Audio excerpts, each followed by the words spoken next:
हम इस चैप्टर में ना डिस्कस करेंगे कि क्या किरदार होता है ऑडिटर्स का कॉर्पोरेट गवर्नेंस के अंदर। कॉर्पोरेट गवर्नेंस का मतलब होता है फेयरनेस, ट्रांसपेरेंसी, शफाफियत, अकाउंटेबिलिटी, एहतसाब, जवाबदेही भी कहते हैं, क्योंकि कंपनी कैसे रन करती है। ऑडिटर से ये एक्सपेक्ट किया जाता है कि वो वॉच डॉग बने किसी भी अदारे के, ऑर्गेनाइजेशन के, और वो चेक करें कि फाइनेंशियल स्टेटमेंट्स जो हैं वो ट्रू हैं, फेयर हैं और फ्री हैं किसी किस्म की प्रॉब्लम से, मैनिपुलेशन से। जब ऑडिटर फेल हो जाता है अपनी ड्यूटी सर अंजाम देने में, तो इन्वेस्टर्स का जो कॉन्फिडेंस होता है, उनका एतमाद जो है उसको ठेस पहुंचती है। स्कैंडल्स जो हैं वो जन्म लेते हैं और इंटायर सिस्टम जो कॉर्पोरेट गवर्नेंस का है वो कमज़ोर होता है। इसलिए अंडरस्टैंडिंग द रोल, ड्यूटीज़, फ़राइज़ एंड रिस्पॉन्सिबिलिटी और ज़िम्मेदारियाँ ऑडिटर्स की, वो बहुत ज़रूरी होता है किसी भी बिज़नेस स्टूडेंट के लिए भी और फ्यूचर मैनेजर्स के लिए भी। ऑडिटर्स मैटर, इसका भी, इस सवाल का भी जवाब दे देते हैं। ये भी एक लर्निंग ऑब्जेक्टिव है। ऑडिटर्स मैटर इसलिए करते हैं क्योंकि वो स्टेक होल्डर्स, जिसमें शेयर होल्डर्स और जो आपके एम्प्लॉयज़ हैं, कस्टमर्स हैं, उनके इंटरेस्ट को वॉच करते हैं, प्रोटेक्ट करते हैं। They review the accounts and make sure there is no window dressing, कि कोई विंडो ड्रेसिंग ना हो, प्रॉफिट्स को जो है वो फजिंग ना की जा रही हो, और कोई हाइडिंग ना हो, जो लॉसेस हैं ना उसको शो करें, ना कि उसको छुपाएं। बहुत सारी कॉरपोरेट जो फ्रॉड्स होते हैं ना दुनिया भर में, वो मैनेजमेंट मिसयूज़ करके करती है अपना पावर, और सम ऑडिटर्स जो हैं वो ओब्लाइजिंग ऑडिटर्स के तौर पे जो है ना सामने आ जाते हैं, जो कि गलत है। और वो, क्योंकि वो जो ओब्लाइजिंग ऑडिटर्स होते हैं वो मैनिपुलेशन ऑफ स्मॉल गेंस जो है उसमें वो उनकी हेल्प करते हैं। अच्छे एडिटर्स जो होते हैं दूसरी तरफ, वो क्या करते हैं, वो ख़ुद मुख्तार तौर पे इंडिपेंडेंटली अमल करते हैं और वो ऑनेस्ट ओपिनियन देते हैं।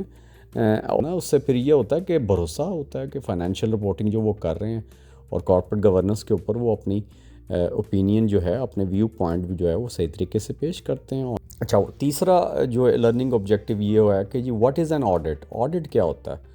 तो ऑडिट जो है ना उसको checking and verification of books of accounts भी कहते हैं, और ये एक इंडिपेंडेंट एग्जामिनेशन होती है financial information of an entity, किसी भी ऑर्गेनाइजेशन की फाइनेंशियल इंफॉर्मेशन की खुद मुख्तार जो है आज़ादाना जांच को भी कहते हैं।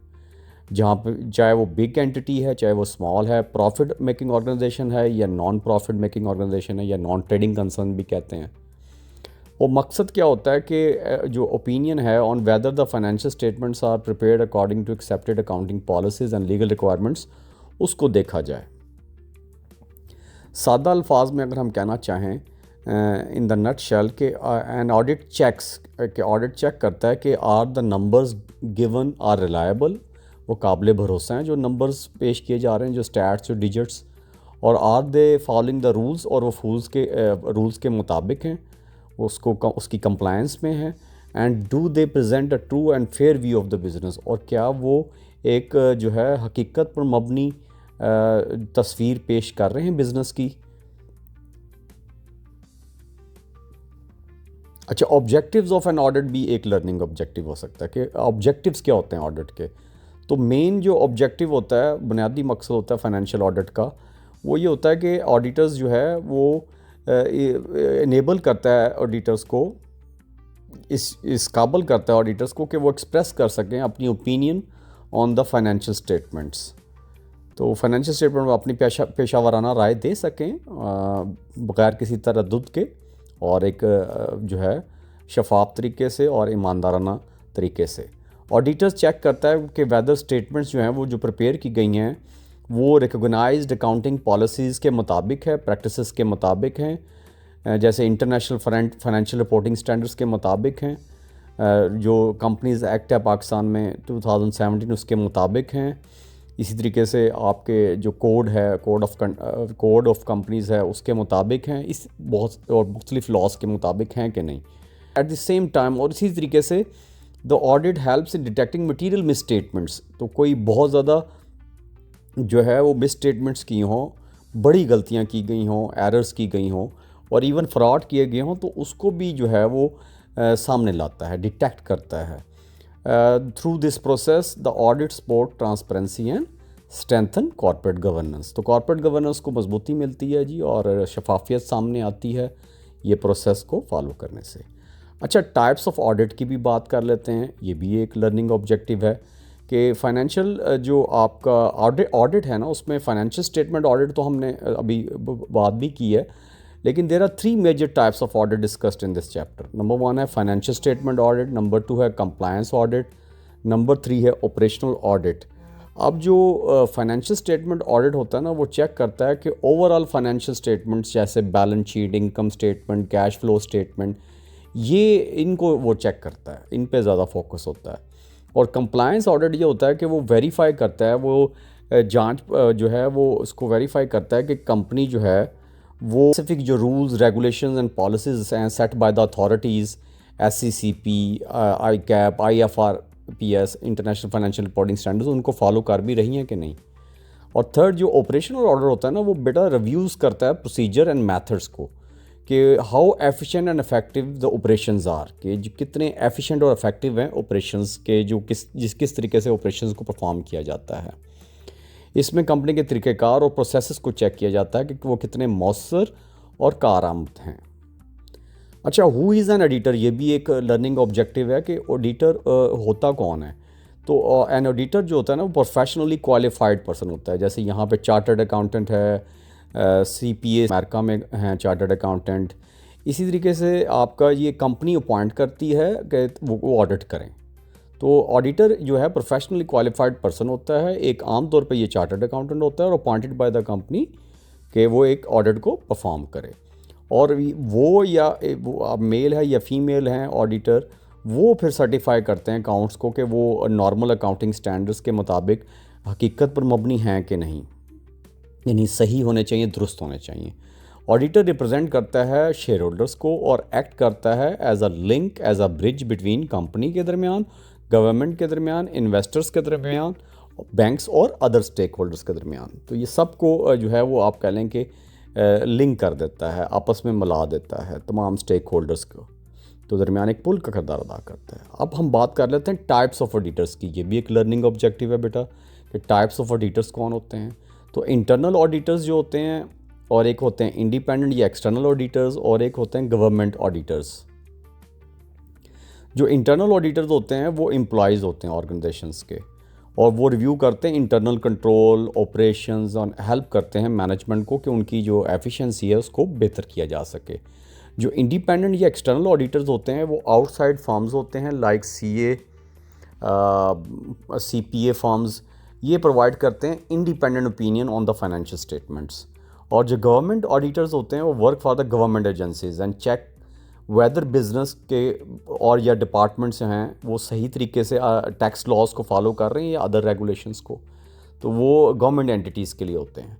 तो ईच साइड, जैसे यहाँ पे पब्लिक, जहाँ पे AGP आ रहा है, अकाउंटेंट जनरल पाकिस्तान रेवेन्यू, तो वो ऑडिट करते हैं। तो each type sports governance from a different angle. अब हम बात कर लेते हैं ड्यूटीज़ ऑफ एन ऑडिटर। तो ड्यूटीज़ क्या होती हैं। तो कंपनी लॉ के तहत ऑडिटर की जो है बहुत सारी अहम ड्यूटीज़ होती हैं, फ़राइज़ होते हैं।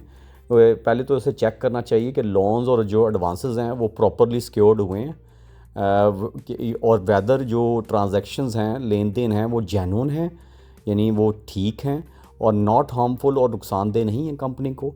और वेदर जो इन्वेस्टमेंट्स हैं, जो सरमायाकारी हो रही है, हैव बीन हैंडल्ड प्रॉपरली, जो सरमायाकारी है उसको प्रॉपर तरीके के साथ डील किया गया है। और इसके अलावा उनको वो जो है ना इंश्योर करना चाहिए कि पर्सनल एक्सपेंसेस जो है ना वो are not charge to the company's revenue. उनको ये भी इंश्योर करना चाहिए कि जो ज़ाती अखराजात हैं वो ना चार्ज किए हों कंपनी के रेवेन्यू में से। टू बी समराइज्ड के ऑडिटर वेरीफाई करते हैं फाइनेंशियल स्टेटमेंट्स को are based on proper books and that they show a true and fair state of affairs. तो वो जो ऑडिटर हैं वो वेरीफाई करते हैं कि जो फाइनेंशियल स्टेटमेंट्स हैं, माली जो दस्तावेज़ात हैं या गोशवारे हैं, वो प्रॉपर बुक्स के ऊपर बेस करते हों और उनके जो हकीकी जो तस्वीर है वो पेश करते हों। ठीक हो गया। इसी तरीके से अगर रिस्पॉन्सिबिलिटीज़ ऑफ द ऑडिटर्स की भी बात कर लेते हैं। रिस्पॉन्सिबिलिटीज़ में है जी कि according to professional standards auditor must maintain integrity उसमें इंटेग्रिटी होनी चाहिए, दयानत होनी चाहिए, ऑब्जेक्टिविटी, गैर जानबदारी होनी चाहिए, एंड इंडिपेंडेंस और आज़ादी यानी बहुत ज़रूरी है, ख़ुद मुख्तारी होनी चाहिए। और वो he can evaluate internal controls, वो इंटरनल कंट्रोल्स को जानता हो, उसकी जो है वो असेसमेंट कर सकता हो, चेक कर सकता हो, और ये भी देख सकता हो कि इंफॉर्मेशन जो है वो मुनासिब और काबिल भरोसा है, और प्रोफेशनल जजमेंट को इस्तेमाल करे, अपनी जो है इसमें जहानत को इस्तेमाल करे ताकि वो टेस्ट करते हुए उसको अच्छी तरीके से पता लग जाए कि कहीं लूप होल तो नहीं है, कहीं कमज़ोरी तो नहीं है सिस्टम में। ही इज़ रिस्पॉन्सिबल, वो रिस्पॉन्सिबल होता है कि वो आइडेंटिफाई करे कि कोई बड़ी गलतियाँ, मिस स्टेटमेंट्स तो नहीं की गई, छुपाई गई, एरर की वजह से मिस स्टेटमेंट्स ना हुई हों, फ्रॉड की वजह से, या confirming that all information is properly disclosed. तो उसे दरअसल डिस्क्लोज़ देखना है कि तमाम इन्फॉर्मेशन को मुनासिब तरीके से डिस्क्लोज़ किया गया कि कोई जो ना बताई गई हों। कंटीजेंट लायबिलिटी की बात करते हैं, कई कंटीजेंट लायबिलिटीज़ होती हैं, उनको भी दिखाना होता है, शो करना होता है नोट में सही। तो वो कंटीजेंट लायबिलिटी, मशरूत जो वाजिबात होते हैं, उनको भी दिखाया गया है। लेकिन he is not expected to act as a technical expert on all physical assets. वो उसको टेक्निकल एक्सपर्ट के तौर पे नहीं हम उसको देखते कि उसका तो रोल होता है कि फाइनेंशियल एंड रिपोर्टिंग रिलेटेड जो अपना किरदार है वो अदा करे। अब रिस्पॉन्सिबिलिटीज़ की बात कर लेते हैं of an audit firm. Audit firm की जिम्मेदारियाँ क्या होती हैं?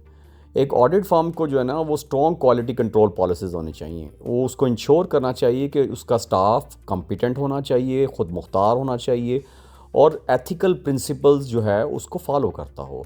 Work should be properly assigned होना चाहिए, सुपरवाइज्ड और रिव्यू किया जाना चाहिए। The firm should regularly evaluate which clients to accept और retain, keeping in mind the independence and the ability to serve them properly. तो ये भी ध्यान में रखना चाहिए कि फर्म को भी देखते रहना चाहिए, असेस करते रहना चाहिए, जांचते रहना चाहिए कि वो किसको, क्लाइंट्स को वो एक्सेप्ट करेंगे, किन को रिटेन करेंगे। तो ये देखना होता है कि आज़ादी बस उनकी बरकरार रहे, और उन्हें मुनासिब स्पेस मिलनी चाहिए कि वो अपनी सर्विसेज को अच्छे तरीके से परफॉर्म कर सकें। Continuous monitoring of its own process is essential to maintain high audit quality. तो ऑब्वियसली हाई ऑडिट क्वालिटी को मेयार को बुलंद रखने के लिए मुसलसल निगरानी जो है वो तो होनी चाहिए। अब कॉर्पोरेट ऑडिट फेलियर्स क्या होते हैं? कॉर्पोरेट ऑडिट फेलियर्स की बात कर लेते हैं। क्या होते हैं कि अराउंड द वर्ल्ड देखें तो several major scandals have been linked to audit failures. उसमें एनरॉन्स कोलैप्स की हम बात कर चुके हैं। उसने भी एक्सपोज किया कि how auditor Arthur Andersen fail to detect and report massive accounting manipulation.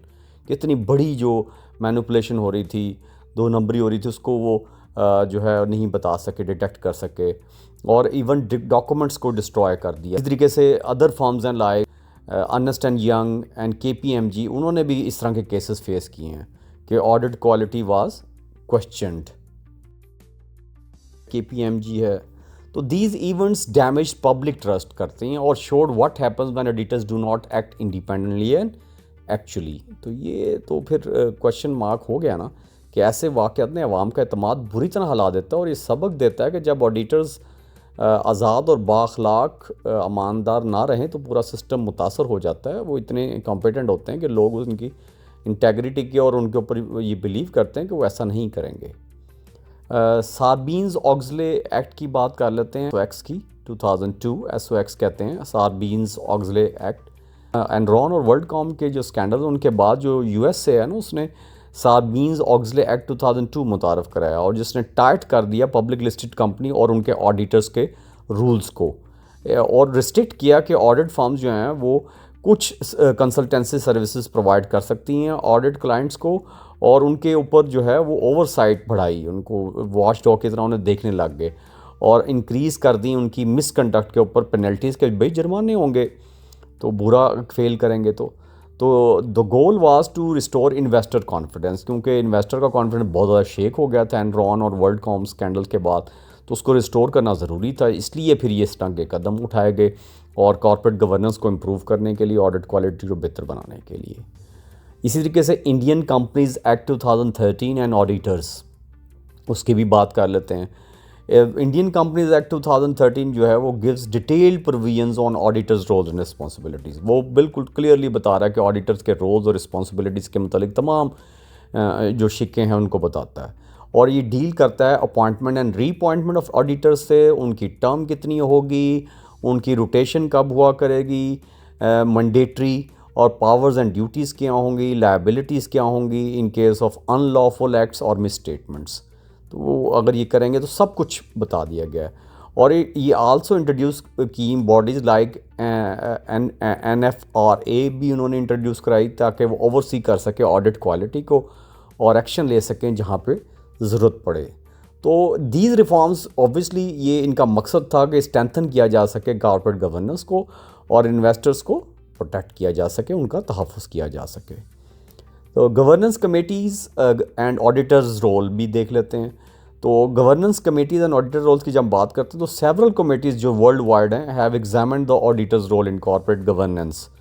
The Cadbury and Hampel committees in the UK देख लें, और Birla, Naresh Chandra and Narayan Murthy committees India, ये तमाम ने फोकस किया स्ट्रॉन्ग ऑडिट कमेटीज़ के ऊपर, इंडिपेंडेंस ऑफ ऑडिटर्स के खुद मुख्तार मूव करने पे ऊपर कि एक जगह पे परमानेंटली किसी जगह ना बैठे रहें, एंड ट्रांसपेरेंसीज ऑफ फीस के ऊपर, उनकी नकल हमल के ऊपर। तो they recommend that audit committees consist mainly of independent non executive directors and that auditors report clearly on internal control and fraud. तो उन्होंने रिकमेंड किया कि ऑडिट कमेटीज़ को जो है ना वो इंडिपेंडेंट होना चाहिए, ख़ुद मुख्तार और नॉन एग्जेक्टिव डायरेक्टर पर मुश्तमिल होना चाहिए, और ये कि ऑडिटर्स रिपोर्ट क्लियरली करें on internal control and fraud के ऊपर कि भाई ये हुआ है। And these committees reports have shared modern corporate governance practices. तो अब हम बात कर लेते हैं इसी तरीके से कंपनीज एक्ट 2017 की। उससे पहले एक लास्ट पॉइंट रह गया, cost and quality audit in modern governance. तो कॉर्पोरेट गवर्नेंस टुडे जो है ना is not only about financial audit, ये फाइनेंशियल ऑडिट के मतलब नहीं है सिर्फ माली ऑडिट, बल्कि about the cost audit and quality audit भी है। तो financial audit, cost audit and quality audit. तो कॉस्ट ऑडिट जो है ना वो हेल्प करता है कि रिव्यू करने के लिए कॉस्ट स्ट्रक्चर्स एंड एफिशिएंसी को, यानी कॉस्ट ऑडिट हेल्प करता है review cost structures and efficiency को, specially in a competitive liberalised market. और जो क्वालिटी ऑडिट होता है ना बेटा, वो through systems like ISO, TQM and 6 sigma, ये फोकस करता है रिड्यूसिंग डिफेक्ट्स और प्रोसेसेस को बेहतर करने के लिए।